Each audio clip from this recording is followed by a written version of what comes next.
Holland, winter 1945. A young ballet dancer lies bedridden, too weak to perform and barely able to walk long distances. She is one of hundreds of thousands suffering from the devastating effects of one of the largest man-made famines in modern history, a result of German occupiers withholding supplies. The immediate consequences of starvation were heartbreakingly predictable, with widespread malnutrition ravaging those who endured it. For children born during this era, the impact was predictable. But the famine's legacy didn't end there. It would leave unexpected marks on the generations that followed. These unforeseen effects led to incredible new revelations that rocked the world of biology to its core. What exactly were those discoveries?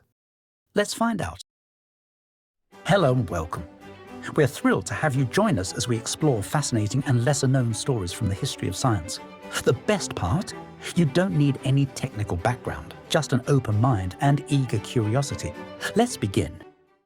Imagine, if you would, surviving a winter so brutal that food was nearly impossible to come by, and entire families were forced to eat grass just to stay alive.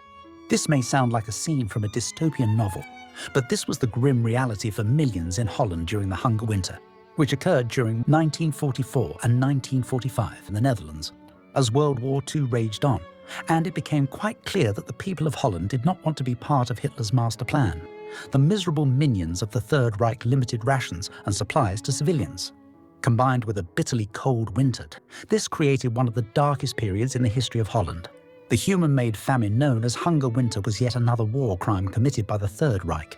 In retaliation for Dutch resistance efforts, Hitler's forces ruined roads, destroyed bridges, and flooded farmland as they were pushed out of Holland.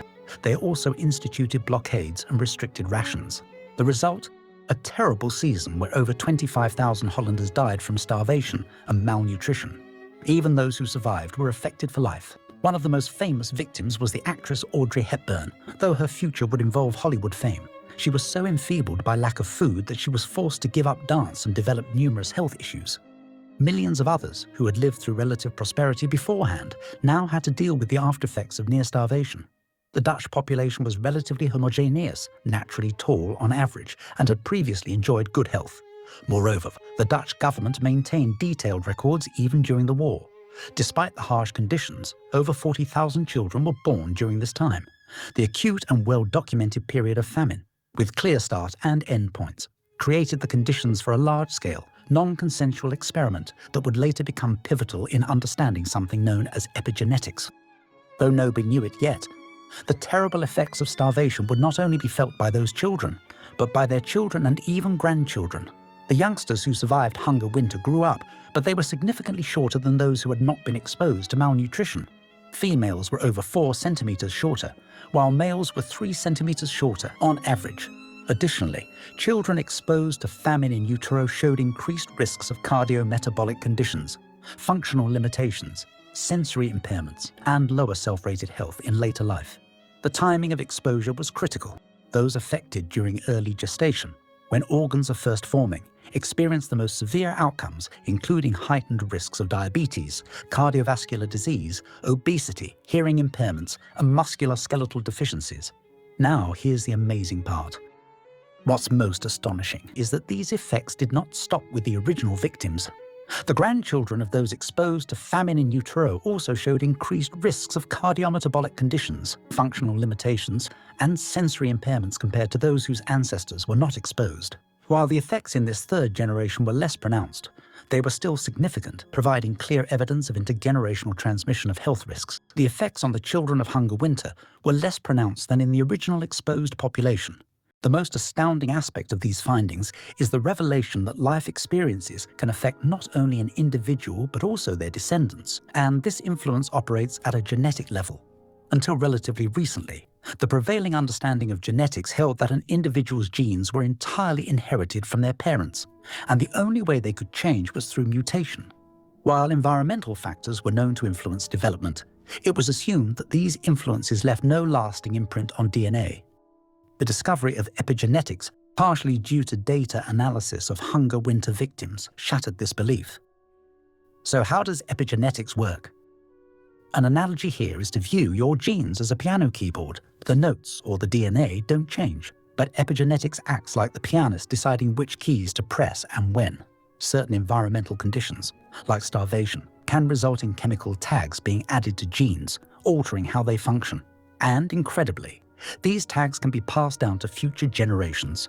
The history of the term goes back to the 1940s, when Dr. Conrad Waddington coined the phrase epigenetics to describe how environmental factors can influence gene expression during development without altering the DNA sequence.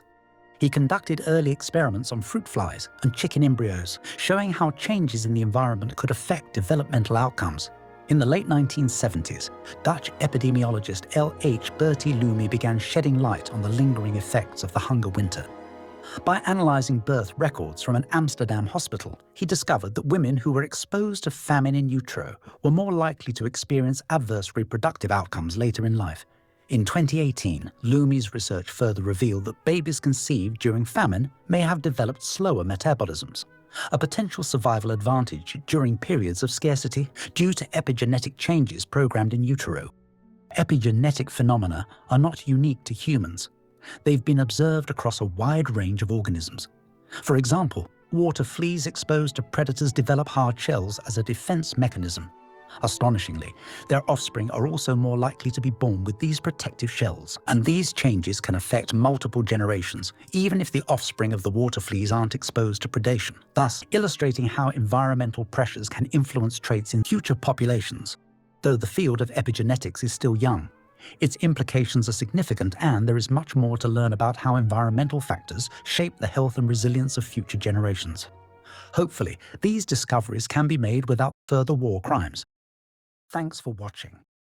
If you enjoyed this video, please like, subscribe, comment, and share.